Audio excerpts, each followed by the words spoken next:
முடிச்ச கேட்டு போங்க. சொல்லுங்க என்ன பண்றீங்க? ஒரு நல்ல மெக்கானிக்கா போட்டுக்கங்க. அவர்கிட்ட சொல்லி ஆயில் சர்வீஸ்னு ஒரு பேக்கேஜ் வச்சிருப்பீங்கல்ல, ஆமாங்க. அதுல எல்லா ஆயிலையும் மாத்தி, சரிங்க ஆயில் ஃபில்டர், ஏர் ஃபில்டர்னு எல்லாத்தையும் மாத்தி, நல்லா கழுவி விட்டுருங்க. சரிங்க. மைலேஜ் கம்மியா வரதா பாத்துருங்க. பிரேக் லூசா இருக்கு, கிளட்ச் ரிலீஸ் அப்ப சவுண்ட் வருது, அது ரெண்டையும் சரி பண்ணி 4 பவர் விண்டோ மோட்டரையும் செக் பண்ணி ரோல் பண்றப்ப கர கர கர கர கரன்னு வர சத்தத்தை சரி பண்ணி அந்த கியர் கம்பியையும் பார்த்து கியர் டைட்டா விழுது, சரிங்க அதையும் பொத்துனாப்புல சரி பண்ணி சரிங்க.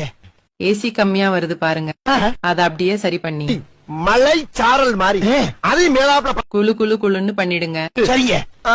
பொத்துனாப்ல ஒரு வீல் அலைன்மெண்ட், ஒரு வீல் பேலன்சிங், ஸ்பேர் வீலும் செக் பண்ணிட்டு அப்படியே பல பல பல பலன்னு பாலிஷ் போட்டு வாட்டர் வாஷும் பண்ணி கம கம கமன்னு ஒரு கார் சர்வீஸ் பண்ணி கொடுங்க. அண்ணனுக்கு